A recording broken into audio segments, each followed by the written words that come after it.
got my laces tied. My trusty podcast by my side. If you wanna talk fun, it's the place to be. Yeah, it's the drop, D-R-O-P.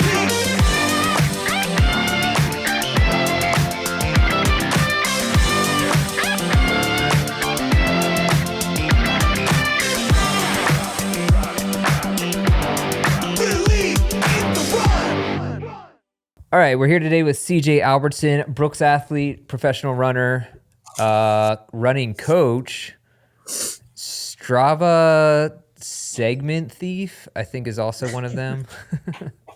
I feel like that's when I first was made aware of you. Correct me if I'm wrong, but were like during the pandemic, you were like basically sniping Strava segments. Was that not one of your pastimes? Yeah, well, someone else had started it, and Okay. I not necessarily in Fresno, but I just saw it on Strava, and yeah, I mean there was nothing else to do, so I just went out for a run around the town and tried to snipe as many as I could in one run. I don't actually remember how many it was. I think it was like in the high 20s or so. Is like a 20-something mile run, and yeah, I don't know how many segments, but yeah, it was a lot. It was fun.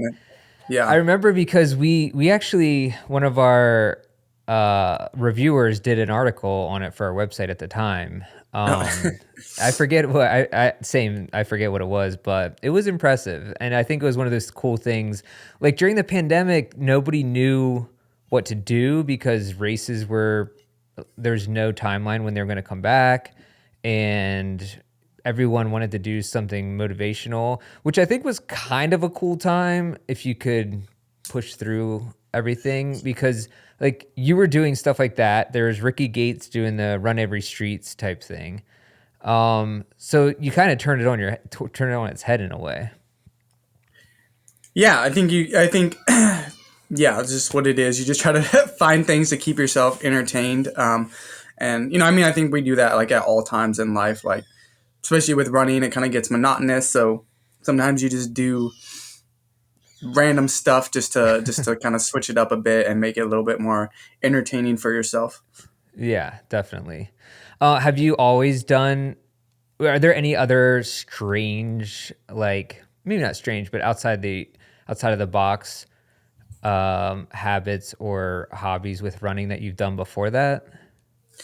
I think it might have been after that. I don't remember exactly. Yeah, I think it was a little bit after that. I did like a Peloton challenge that I made up. I basically tried to get as many number one on the leaderboards and Peloton classes as I could in a month. Oh, really? Okay. I don't even remember how many it was. I feel like it was, I don't know if it was over 100. It was a lot though. Yeah. And so I would just run all these classes and try to get to number one. And sometimes I'd do like 5 in a row. So I did that. That was also like towards the end of the pandemic. I think like the beginning of 2021 when there still wasn't much to do. But yeah, I've always just kind of done like wild, like not like necessarily wild, but just like random things to challenge myself. Like when I was in college, like after the cross country season, there was like one year I just like randomly went out for like a 30-mile run. And then the next year I did 32 miles and it was just like, I don't know. There's no real reason for it. I just kind of wanted to do it and try it. So yeah, I've always just been interested in, I don't know, just kind of doing stuff. Like when I was a kid, like really young, we would, I'd get my brother to like tie me and I would just like ride my bike around the block as many times as I could. And then we'd turn it into like triathlon. So like we'd swim laps, a certain amount of laps in our pool. And then I'd go out and like bike around the block and then run around the block and, or set up obstacle courses in the house, like just to see how fast I could run around the house or do things.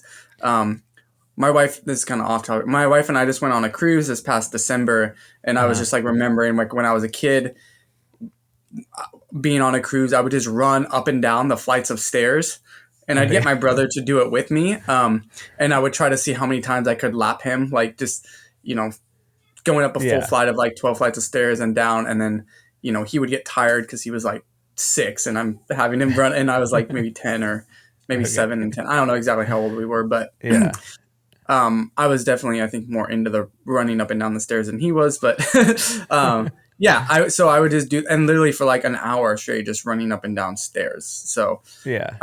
at the I time, love, that seemed normal to me. It was fun, yeah. but now I'm like, wow, I was a kind of a weird kid. I don't. So I have two boys, and they're ages 8 and 6, or 9 and 6 tomorrow. But I know exactly what you're talking about. There's just this.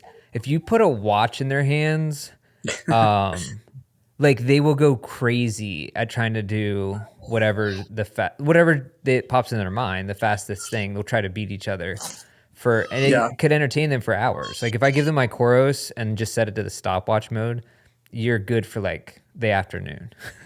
yeah, yeah. So, yeah, my kids aren't quite at that age yet, but my son's almost getting to that age. Where like, all right, I'll time you. Go, see how fast you can go run and get your whatever he needs to get, and Yeah. that's starting to become a tactic that I love helps. that. Yeah. No, that's great. I think there's something about that just whenever you're a kid I remember doing the same thing with either of my friends. We set up an American Gladiators course in our backyard, and it was like, and we had a Nerf bow and arrow, and then like one of those barriers so you don't fall off a bunk bed, like that was like a wall, and then a bucket of tennis balls, and we just go crazy on it. But you'd have to time it too to see who was the fastest through the course. And I don't know, there's something about that. Just as if you're a kid, you can set up anything and just figure it's a challenge and an obstacle, and I think it's great. Yeah, yeah, it's definitely fun for sure. Yeah. Anyways, so I will say, I was thinking when you're talking about running up the stairs up and down, I'm like, that's probably some good initial practice for like Heartbreak Hill or Boston Marathon or something like that. It's like the beginning of the story arc for that race. And you might get seasick, which at the end of a marathon also can happen. That's true. Yeah. I don't remember knowing that seasickness was a thing when I was really young. Then as I got older, I'd be like, I don't feel good. But Yeah. yeah, I feel like when you're young, like even if things affect you, like, they'll just like, you'll just like throw up and then like keep going. Like, Yeah. I don't know. My son will just like there's been times where like he'll just be like, he'll throw up for some whatever reason, and Yeah. just boom, like life just goes on. It doesn't like Right. throwing up just doesn't mean anything. So, but now, Right. now then when you get older, it's like you throw up and like, it's like, are you gonna die? Like, it's I know. It's like when they're kids, especially when they're young kids, it's just a way of life. It's like almost a daily occurrence. You're just like, all right, I guess that happened. Moving on. yeah. So, all right. So you've been, man, I feel like I see, we'll actually start talking about running here in a second. So I feel like when I was looking at your Wikipedia page, because I'm just trying to remember everything that you've done over the past 5 years, which I feel like is kind of when, like, I feel like around the pandemic is when I start to hear your name. And then ever since then, it's just been like, you're always in the mix. And I forgot how many marathon finishes, like how many marathons you've run in over the last 5 years or so, and how consistent you've been in finishing well. And like, it's pretty impressive. Like I think you've never finished worse than 12th or 13th in any of those races, and you've won CIM, and you had some really great appearances at Boston. And yeah, I kind of wanted to just talk about that consistency and like kind of how you've gotten to that point maybe. I know that's like a huge umbrella to cover, but what do you think, what was kind of the turning point, even like 4 or 5 years ago, what made you want to go down this route or this road? Yeah, I mean, there was there was no decision really. It was I had moved back to Fresno in 2018, starting my current teaching and coaching job that I have now. And at that point, I was like, I'd ran all through college, graduated, moved on to getting a job, so I wasn't really running competitively anymore. And then when I was in Fresno, I just started training for a marathon just like for fun. And obviously, like just hearing from how I describe myself as a child, like I'm not, I don't necessarily do things very casually. So when I was training for that marathon, even though it was just for fun, I also wanted to run fast just because that's, someone's timing me. So I'm going to run it as fast as I can. But yeah, it went well. I ran, 2:17 by myself and qualified for the 2020 trials. And then, so from there, I just, obviously I just kind of kept running. And I'm like, I'm going to run at least up until the 2020 trials because I qualified. So, of course I'm going to go. And then I just kind of got. Oh, sorry. Was that your first marathon, the 2:17? Yeah. Yeah. So that was just a local one, right. The Two Cities Marathon here in Fresno. Okay. So yeah. And then, kind of got better. I ran like 2:13, I think at CIM the next year, leading into the trials. But my training had been pretty good. So I felt like I was actually pretty fit going into the trials and could, it's kind of hard to like think like, oh, I could make the team because I had never really done anything at a national meet in college before. So, but it was in the back of my mind, like maybe. And then I ended up getting 7th, which was a really good run for me. And ran like 2:11 on that Atlanta course, which was pretty challenging. And so that was when it was like, it like turned the corner, like, okay, like I've been able to like do good training, but like now I'm like actually one of the best in the country. Like I just finished 7th at like our country's biggest race. I've never been anywhere near this level before, in my life, but like it wasn't just in theory anymore. Like it was real. Like I did it. I was 7th in the country. And then that started my sponsorship with Brooks. And then basically from then it's just been kind of building on that. And, I've, for the most part, stay like healthy, like injury wise. And so just been able to have consistent performances. I think just like partly the way I train and like my strengths, I've always been good at just being able to run long at like a pretty hard pace. So even if my training isn't necessarily like great in all areas, I'm still able to do like 20 to 25 mile runs or even longer than marathon runs, within like 10 to 15 seconds per mile of my marathon pace. And so that just creates consistency because like, all right, even if I'm not like in PR shape or like not everything in the training block went well, it's like I can still run a marathon, within like maybe a minute or two of what, my PR might be. So, so I think just that training style, like doing those long runs, even if my fitness is maybe 5 seconds a mile off, it's like I'm still able to run the distance and run it fairly hard. Right. And so that's why, I've had a lot of those 2:10, 2:11 type races and not always in the 2:08 low shape like I ran in Chicago, but yeah. Yeah. So and you've also been known to rack up some super high mileage weeks. Like is 180 miles crazy or did that actually happen at some point? No, well, 1 week I ran, I think it was like 175. Okay. Yeah. There was like 2 back-to-back weeks where I ran like 175-ish and 160 something. But I mean, for the most part, my mileage isn't that high. It's just sometimes I'll have like some really high weeks. That was the only time I went that high. It was in a build up to Boston, but how did you feel after those 2 weeks? Like, did you feel like that was the right move at that time, or did you feel like that was a little too aggressive? No, I felt good. I typically, I don't know, I don't feel too much different in training, like between how much I run. Like if I'm running anywhere between like 80 to 150, it kind of feels the same. Really? Okay. At least like body wise, it's more life rhythm wise. Yeah. If I'm just in like a good rhythm in life, like with training and everything else, then it feels the same. But yeah, it's more just like the energy I have based on like my whole life schedule. Yeah. But yeah, because I feel like just purely running and body wise, I don't know. I don't think there's I feel like I've just ran enough in my life. Like it doesn't Yeah. a little bit more running. Well, I guess a lot more running. It's just all kind of the same. I don't know. I And I mean, don't even know if there's yeah, necessarily benefits to running more. I mean, yeah. sometimes there's. It just depends. And there's yeah. Yeah, I think that, yeah, that makes sense. I mean, it is, I feel like you're a little bit of a freak. Like, I mean, people run a lot of mileage, but to stay as consistent as you are, run super high mileage, run within 15 seconds of your marathon time, as you were talking about.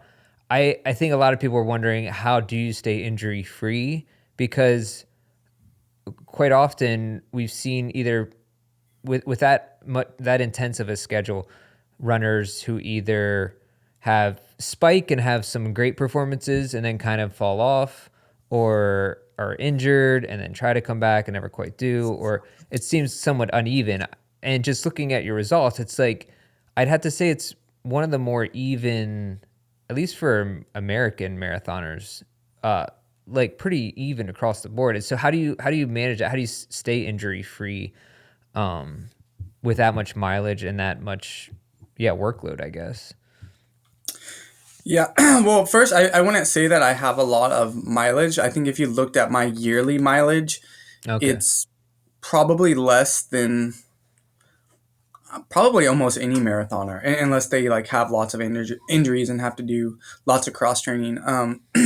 Some years I'll be in the 4,000s. This year I might have even been in the 3,000s for Oh yearly wow. Okay. mileage, which for like a professional, like Yeah. at the level that I'm at, like most people are running a lot more than that. Um, but I think, but yeah, I'm consistent with the races, and so I think like sometimes there's not always like a direct correlation between like consistency in mileage like over the course of like all the weeks of a year versus consistency in races. I think it can actually be a little bit of the opposite. Like when people Mm. talk about polarization in training, right? Like you have your hard days hard, your easy days easy. But I think that applies to mileage and just training cycles as well. So like my when I'm training hard, I'm training hard, Hmm. and when I'm not training hard, I'm not training hard. Right. So Right. yeah, like I'll have some of those big weeks, and like even when I'm running like fully, fully training, like I'm in my really hard blocks. Like again, my mileage normally isn't that high. Like I'm usually in like the, one 110s to 120s, maybe Hmm. averaging like 115 or 120 or so, which is fairly normal for a marathoner. But I'm Right. doing that for way less weeks than most marathoners are. And Okay. then yeah, I may have a week where I push up into like 140 or even though that Boston build was like 160, 170. But I think the more variation and polarization that you have um, can be beneficial. And like there should be some consistency, but you don't necessarily. I don't know. I just think that it's like you said, it's hard to do that. So like if you thought, Right. my mileage was always really high like that, it's like realistically how sustainable is that? And since I do other things in life, I'm coaching, teaching, have a family, all that stuff. I mean, other Hmm. people have those things too, but it just for me, it's just hard to really Yeah. exhaust that energy all the time. And Right. I don't think I need to. Like I typically will peak, maybe like 6 weeks into really serious training. So I don't need to necessarily be running 100 plus miles a week, 50 weeks out of the year. I'm probably only above 100, maybe 16 to 20 weeks of the year, maybe Okay. not even that. Yeah. And so, yeah, I think, people see like the videos or the screenshots of my Strava or whatever, and they kind of Right. make Right. assumptions because like that's all you see. But Yeah. most of the time, my training is pretty relaxed, So and what is yeah, so after a marathon or between training cycles, what does that look like then for you? like between training cycles. So like, Yeah. um, I mean, not much. Like so after Boston. So last year I did the trials, and then I did Boston. Um, Hmm. and so after Boston, I had about I think it was 10 weeks where I averaged what was it? I think under 30 miles a week. Okay, I mean, nice. I basically did nothing for 10 weeks. I mean, I still Yeah. wasn't terribly out of shape. Like I stay in good general fitness and like I would, run a little bit, but yeah, it was pretty low. I mean, I ran a 5K in June or July. I ran like 1450 or something. It was on a cross country course, but still. Yeah.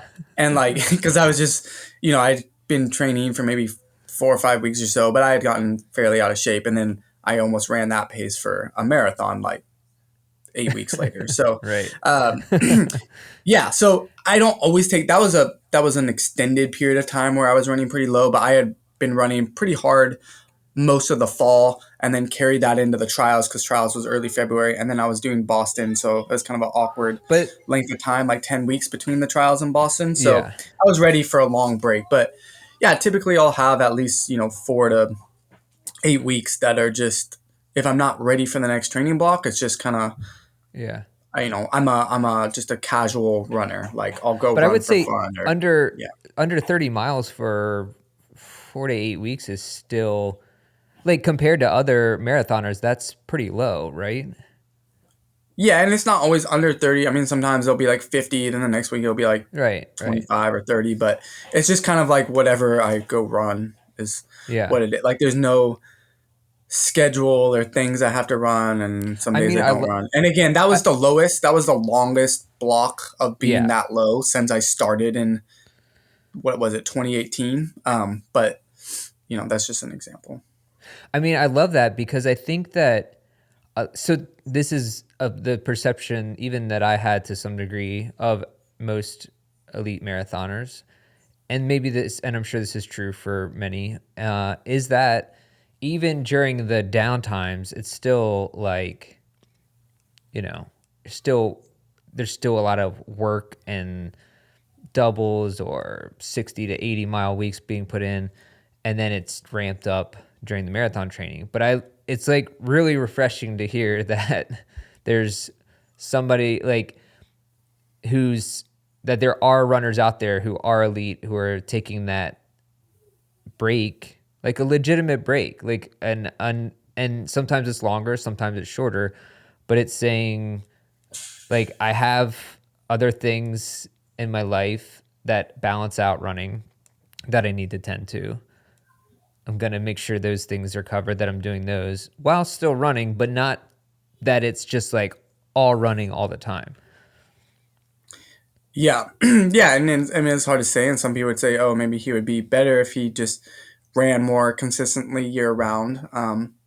But that's what I did all high school and college. I mean, basically when I was Right. 14 to 23, like that was my Right. life. You take 2 weeks in between, you take 2 weeks off or 1 to 2 weeks off in between seasons. And then you're training somewhat hard again and you're racing cross country, indoor, outdoor. So, I did that and I was good, but I mean, who can name an accolade I had in college? I mean, there's not much to name. Right. So, yeah. So I think that this just works. It works for me. It suits my natural, just how my body adapts and responds to training stimuli for whatever reason. I just kind of adapt quicker and then maybe plateau quicker. So I need more little mini blocks, I guess. And yeah, and I think for longevity, like if I'm going to be doing all the things that I'm doing, like I don't envision myself like quitting, like coaching and teaching, and obviously like my family is my family and it's growing. So like, that's not going to Yeah. be less. And, I'm always going to, I'm not going to like move away from my family, like to train. So this is just going to be my life for Yeah. ever, I guess, or for the foreseeable future. So I think that I just have to do things the way that I think can be sustainable. And I think the way that I'm doing it now with those longer breaks is like kind of the only way that it can work. But again, it's like that. I think a lot of people don't really realize that because you just like no one's seen my hype video of the 10 weeks when I'm just chilling out doing nothing. Like that doesn't make it on social media or on a podcast or something because it's just like, what is there? I feel like it should though. That's like, I feel like it's super important for people to see. I don't know. It's just because I'm personally sick of all the other hype videos. I think a lot of like I want to see the real stuff that makes people like the real behind the scenes. But that's my vote. But I know I really like that a lot. And how do you balance that? Because I think a lot of people are interested. There's not as far as the professional life and family life, because a lot of the people you're competing against are full-time athletes. They can train in the morning, train in the afternoon, take a nap between, have someone, have their wives make them the food for the meals throughout the day. I know there's some athletes like that as well. And so it's almost like everything is just, they are set to execute the game plan. Whereas like you have these other things going on. You have two kids. You have obviously like your family, your job as coaching and teaching. So how do you fit all that in? Let's see. Yeah, I don't think like there's one like formula that even I do. I feel like that's why every training block looks a little bit differently for me, because it's just, I don't know, every season is just a little bit different and the energy levels are different, and like finding that rhythm each time is different. So, yeah, like I've thought about this, I get asked this a lot, and there's not like any like one concrete like tips or like things I have. Like I'm sure there's there's a lot of like books on like time management and energy management or whatever, these hacks or whatever.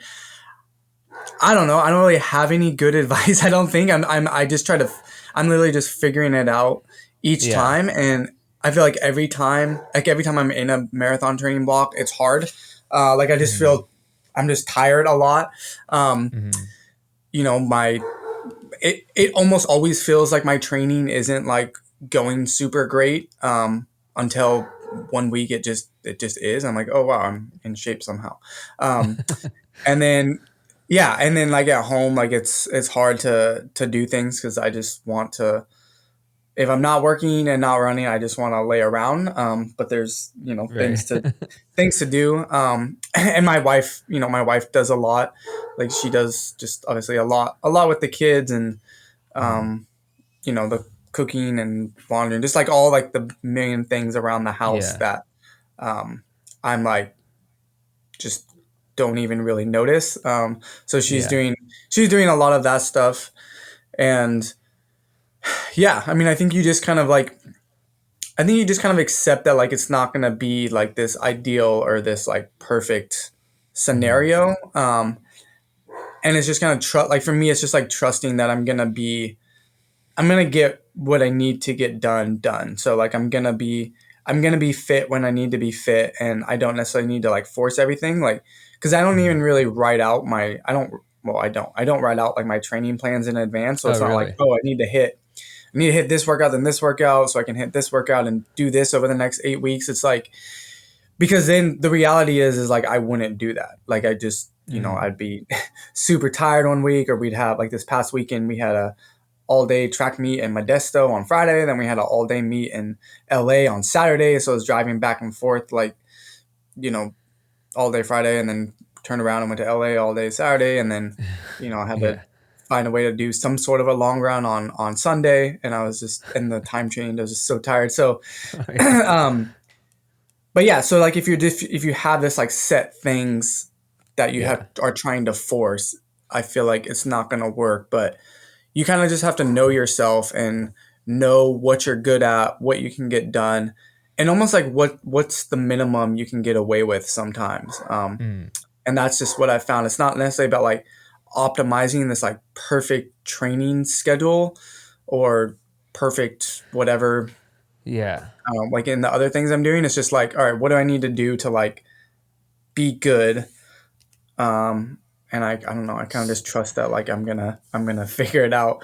So I have that, I guess I have that like confidence now too, especially since I've done it so many times. And like you mentioned, I've had that consistency of like, I don't know, probably like 15 good marathons now. It's like, I get tired, but not necessarily stressed. Like I just think it's going to work out. Yeah. So when you're saying you don't write them out, do you look at it the week before and write it out, or is it really day to day?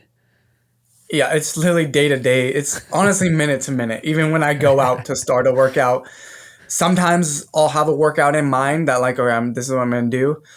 Most of the time, I change it in the warm up, and the vast majority of the time, even when I start the first rep, there is no concrete workout. It's just I Oh, start running, really?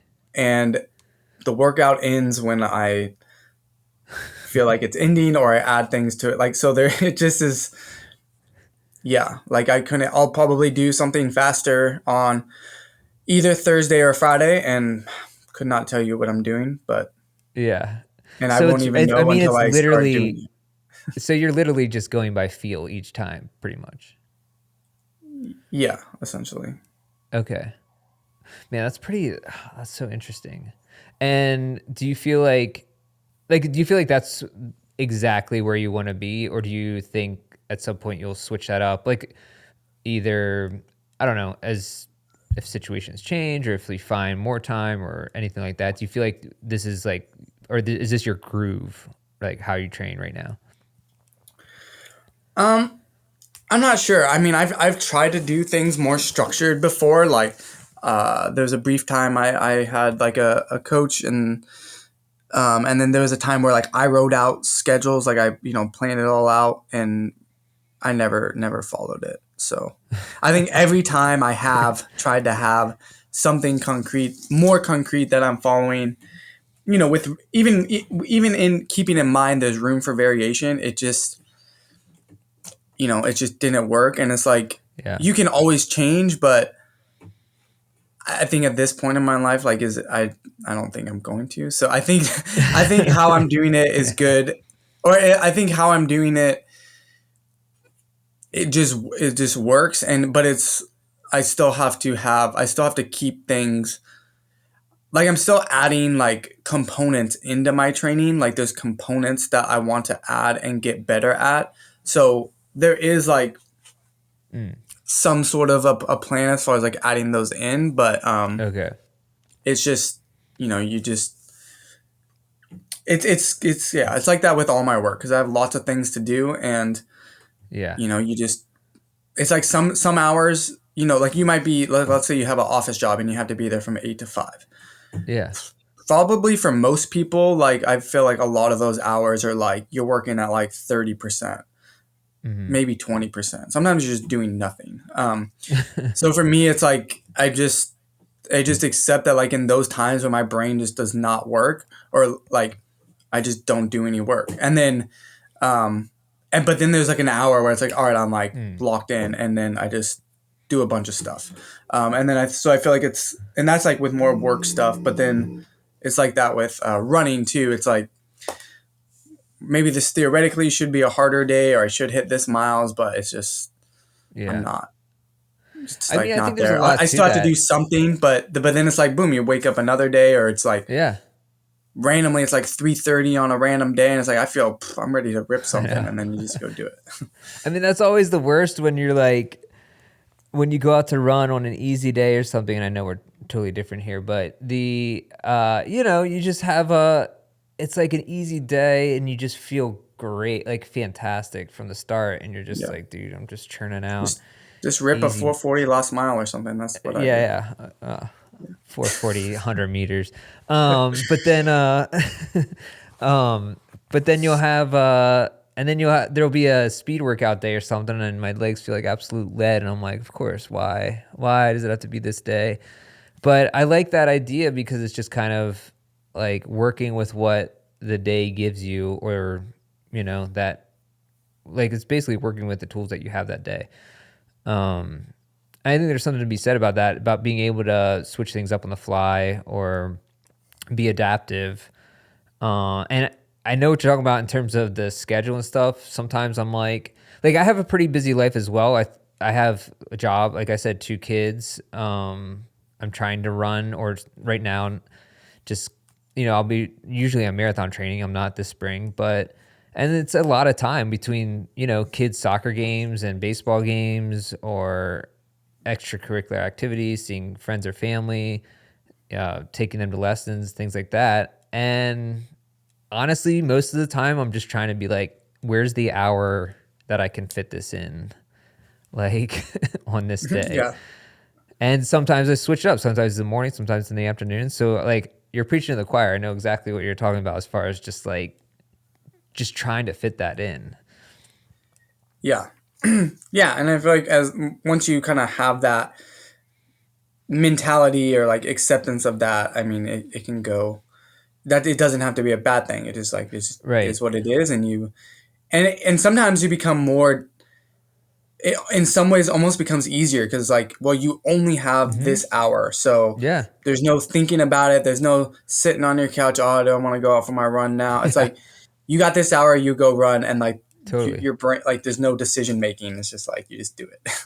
Yeah. So I think And sometimes that's actually more helpful. Or it's like, I only got 30 minutes. So I'm going to warm up for 10 minutes and just do 20 minutes of something hard. I'm just running fast. I don't even yeah. know what I'm doing, but and then you like don't even sometimes when you don't even think about it as a workout, you end up running like, oh wow, I just ran pretty fast, or like I just did something like that. If I would have maybe planned it out, I maybe wouldn't have done that or thought I could do it, but Yeah. you only had 30 minutes, so you just kind of rip something out. Do you ever do things like if you have an extra half hour at lunch, or if you have like say you're going somewhere as a family and you're like, oh, I'll just leave, like it's like a 30 minutes away and you're like, I'll just run there and then I'll meet you there. Do you ever do stuff like that? I've ran places before, yeah. Yeah. Just I more feel like that's a convenient good sometimes. hack for Yeah. if you're running while with a family, be like, I'll Well, just leave. actually, just last week I had to.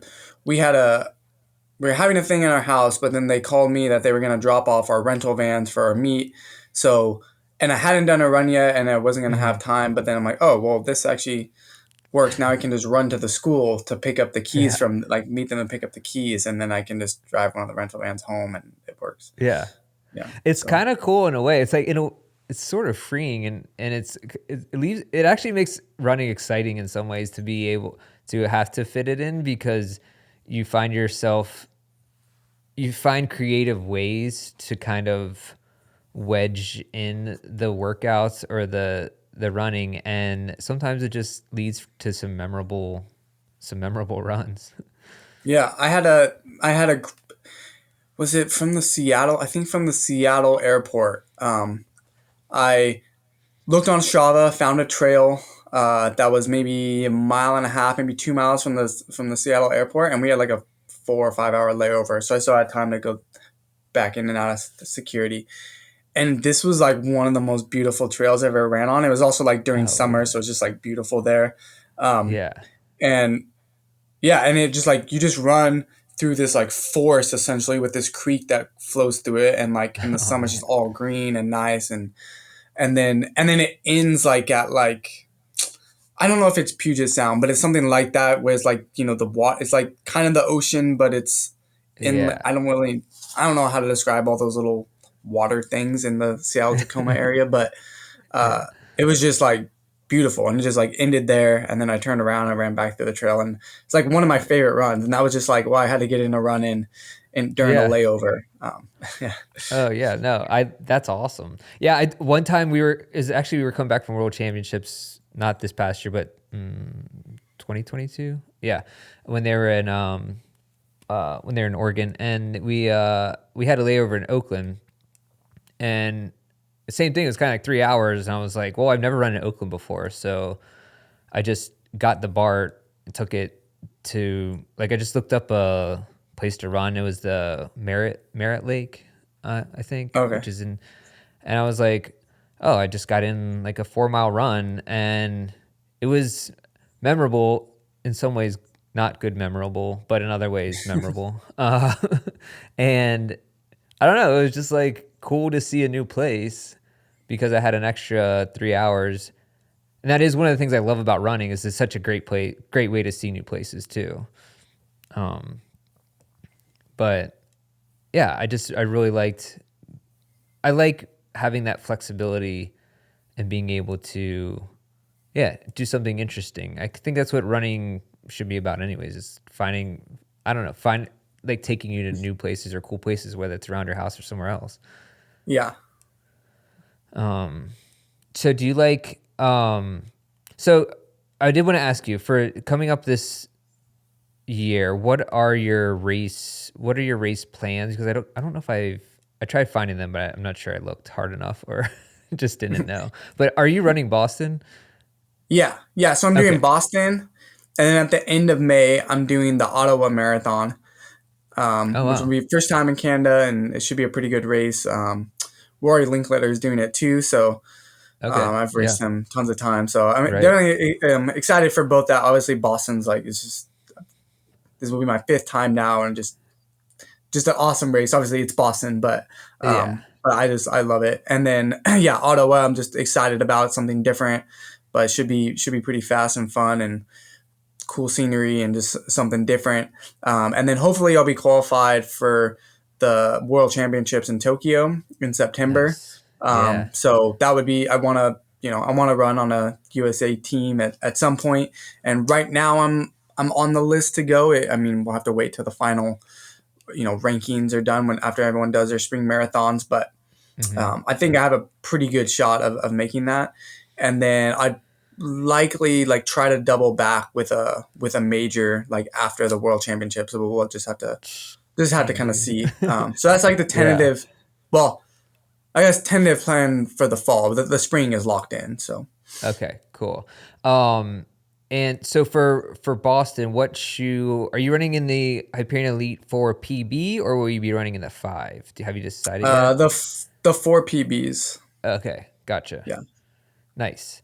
And that's Brooks premium race day shoe with the Aris carbon fiber plate and the PIBA midsole, which I have running. It's pretty sweet. Yeah. So I ran. I want to say. Yeah. So the races I've ran in those, first one was at the trials, Yeah. PR'd, Boston PR'd, Chicago PR'd, New York not a PR, but 210 at New York I think is pretty good. So Yeah, for so I sure. had yeah, the shoes have definitely I don't know worked for me. I mean I was I did training too, but yeah, they're No. pretty good, pretty smooth. I wear. I mean, weird joke. We had a little like Brooks retreat thing for the athletes that aren't a part of our group. So like if you weren't in the Mhm. Hansons or the Beasts, we just had a little retreat in San Diego, and it was just. I was just saying like I wear my shoes like all the basically like I wear those shoes like almost every day, the four PBs every Oh, day. for So real? Nice. the all the other people there thought it was kind of funny, and they're like, we love them, but I don't know if we love them as much as CJ does. It's like all I wear. You're like But the perfect spokesperson for them. Yeah. yeah, For the Brook. Yeah. Are you a fan of the Hyperion Max, which is behind me right here? yeah. I feel yeah. I've worn those maxes and the max twos. I I mean don't the know. Max too, They're but yeah, similar. I meant Yeah, just the model in general. yeah, Yeah. yeah. The models. Yeah, um, yeah. They're really nice if you, especially if like you don't want to plate. I feel like for me, I'm more like just in heart. I'm more of a minimalist. So when I'm Okay, racing, I gotcha. like the 40 millimeter stack, obviously, and with the plate, it gives it some more stability. So so that feels comfortable, and I know like it does help your legs to not get as beat up. So it's definitely Yeah. advantageous. But like for training, I'll either wear the PBs or I'll wear like just like the regular Hyperions because they're Yeah, a little bit yeah. less of a stack and Yep. um, yeah, I'm just more of a. I used to run in just like pure minimalist shoes, Oh, okay, yeah. and Then the I've Hyperion. used to when I first started the marathons. I was wearing the original Hyperion. They were just the Oh, yeah. flats. I mean, like nothing. And I ran the first time I did a marathon, that Fresno marathon. Then I did another marathon 2 weeks later, and then in the spring I did like a marathon. Next week, 10-mile race.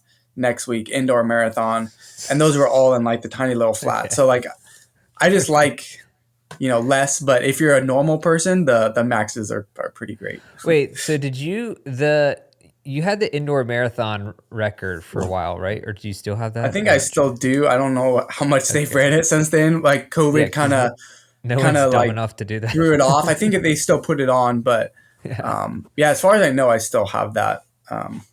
I don't know Yeah. how Okay. coveted of a record it is, I was but gonna say I don't know. There's too many people trying to take it down. yeah. You ran that in the first, like the original Hyperion from back at like Yeah, it 2020? was like Oh black wow. and red or something. Yeah. Yeah. Yeah. Yeah, and Wow. I That's I had the ridiculous. tongues cut out. Uh, Okay. yeah, it was just I mean, basically barefoot. Yeah, but Yeah. I liked You're them. like I don't know. no, that's awesome. It was a great shoe, for Well, real. so the Um, first ever like Brooks Super Shoe, the Hyperion Elite One, whatever, the shoe didn't that get shall not very be good named. reviews. Yeah. Um, I don't, but I loved them. They were because they were so. Everyone was like, Stop. they're so No. hard, like they're like whatever. But I loved them. Like Yeah.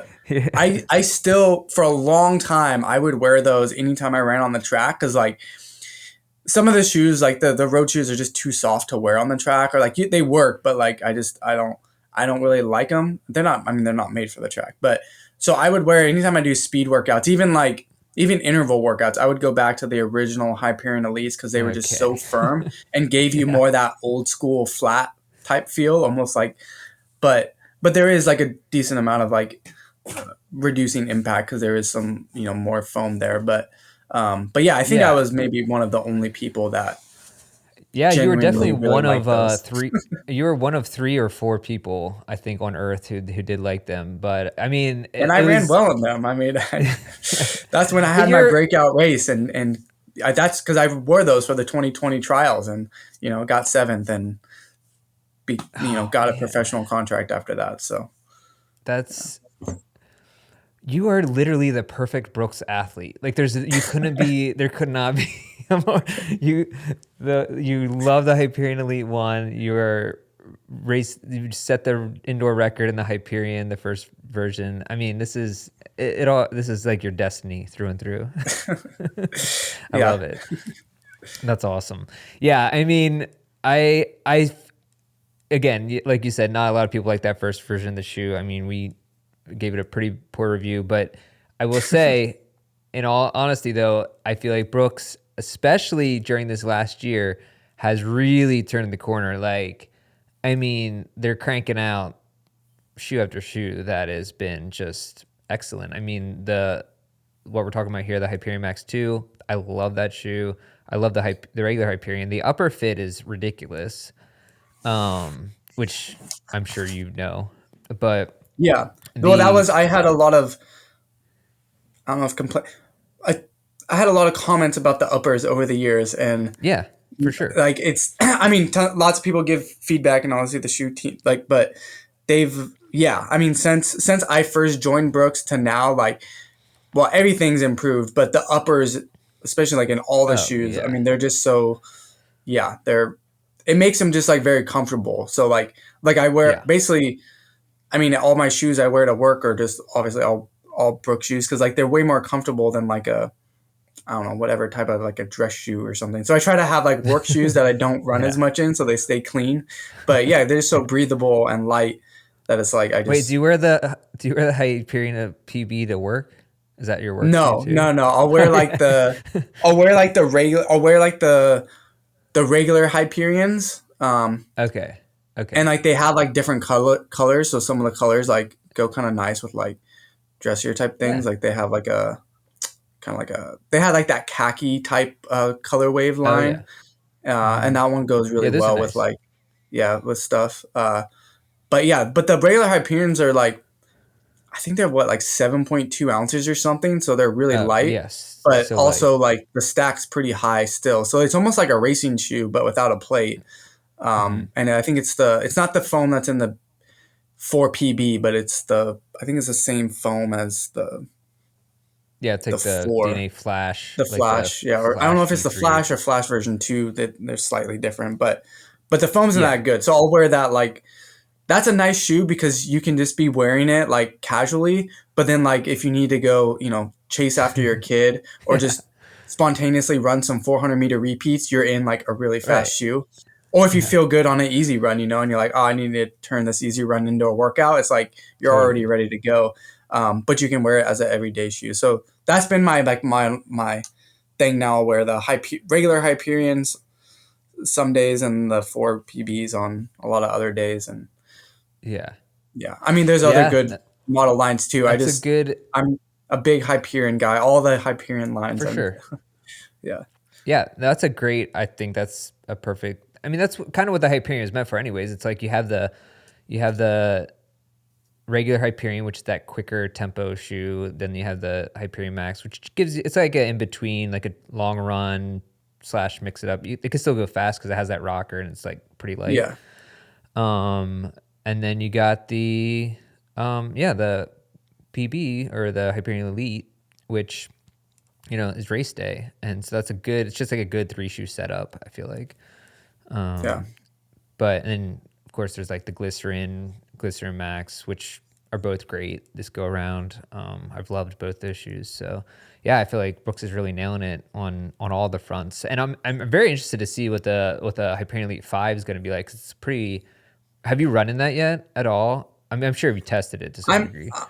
I actually haven't ran in them in my Really? size. I've ran in them in about a half to full size, like lower, like or Okay. shorter. So they didn't feel good because they were too small. But Yeah. Yeah. and I was like the 4 PBs were good, so I wasn't in a rush to get the fives in my size because the 4 PBs were good. But I do like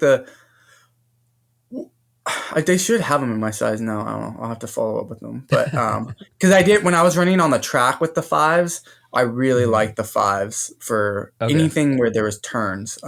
They're just really smooth on more turning type things. Running on the road, I'm not sure. I think there's a personal preference of which one is faster or better. But I think like especially if I were to run like there's no technical road races, but maybe ones with like lots of turns, lots of hills, more like a 5K type race, like or even like a cross country course, which really you should be wearing a different shoe. But I don't know if I end up wearing the road racers on cross country courses. So yeah. I feel like the Hyperion Elite 4, the 4 PB is a very nimble shoe. I feel like so you're right. The 5 is more nimble, I think. Oh, really? Interesting. Yeah, okay. that was my initial feel, like on the track turning, because I paced some track races in them, and like I felt even because I don't remember I don't know, it just felt like something about the geometry was slightly different. At least for me personally, I felt like turning on the track and making turns, it was more okay. And I think a lot, it was. I mean, the 4 PBs are. I mean, for any road race, like I feel like. Yeah. I don't run in all the different, I don't run in all the shoes on the market, but like I know like other brands, people have been like, yeah, these aren't super stable.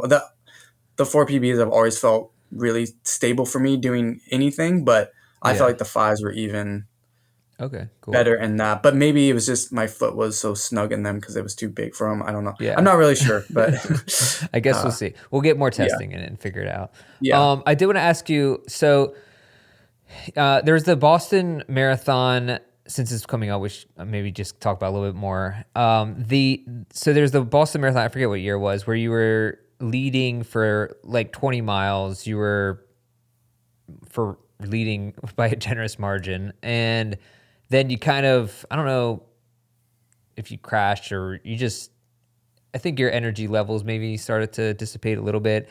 And then eventually, I think you got 10th place or... Yeah. 7th. Okay. So looking at that Boston and then your other finishes where you've done quite well, what are you taking from those experiences as you go into this next month, as Boston's coming up in really just like a month from now? I mean, every race in Boston is so different, but I think I've taken from that I can run different ways and still be relatively successful. So I think last year I ran more conservatively than I did like the previous 2 years. And I did really well. I PR'd. So I know I can do that. But I also still had like a good pack with me, at least for the first 10 miles in that race, which I think is helpful. But then I was able to, even the last 16 miles by myself, still run pretty good. But then I also know like I can kind of go out a little bit quicker and not, completely blow up. The year with 2023 with Kipchoge, I mean, I went out in 62:19, which was that was definitely too fast, but I still ran like 2:10:30 or something. So Yeah. it was like, and at the time that was like 10 seconds off my PR, and I had ran, yeah. So it's like, okay, I can go out fast, maybe not 62:20 type fast, but I can be, there's miles where it's like, okay, I can be somewhat aggressive and like be, maybe run a little bit faster to be with a group. But then at the same time, I can also like kind of pace myself and have the confidence like I can run well a little bit more by myself and pace it a little bit more conservatively. So, Yeah. but yeah, every race is just so different, especially Boston because it's not paced and you just never really know how the race is going to go out, how it's going to unfold, if you're going to have a headwind or a tailwind, if it's going to be warm or Yeah. super cold and rainy. So, you know, it just, every race is different. So I don't, Yeah. it's like, yeah, you do get experience, but I don't know. Yeah. I feel like Do you it's still it's train its in a own, it's its chicken own race. coop? Once you step on the line, it's its own race. Yeah, yeah, totally. Oh yeah, especially Boston. So I mean, it really from year to year, you have no idea what you're gonna get until the day before. Um, are you still training in the chicken coop? Is that still happening? I haven't. I'm gonna get back into it just to make sure I have a little bit of heat adaptation before Boston. Yeah. The last couple of weeks, I haven't been doing much. I mean, I've been going to my sauna, but I haven't been doing much active, like Okay. running in the heat. But yeah, I Okay. still have like Gotcha. the setup. So Nice. Yeah. Yeah. I feel like I ran Boston last year, and that was really shocking to me coming from because we live in the Mid Atlantic, so it's a fairly cold winter, and mhm. then Boston hit I think almost 70 degrees that day, which was really the first time in, 4 or 5 months that I run in 70-degree weather. And Yeah, it was not pleasant, I'll say that. But yeah, it is like the thing with Boston, you never know what you're going to get. It could be raining, could be sunny, and could be snowing for any, who knows. yeah. Um, but so I did want to ask you again one thing about during your races. What's your fueling strategy, and is that something you're tweaking, or is that something you kind of have figured out by now? Yeah, I mean, I feel like you always are kind of tweaking things, but for the most part, I have it figured out. So I use precision fuel hydration gels. Uh huh. So I tape them to my bottles, and I'll have a gel, a 30-gram gel every 5K. And Okay. then I'll use their, I think it's called like the pH 1000. Basically, it's a concentration of 1,000 milligrams of sodium per liter of water.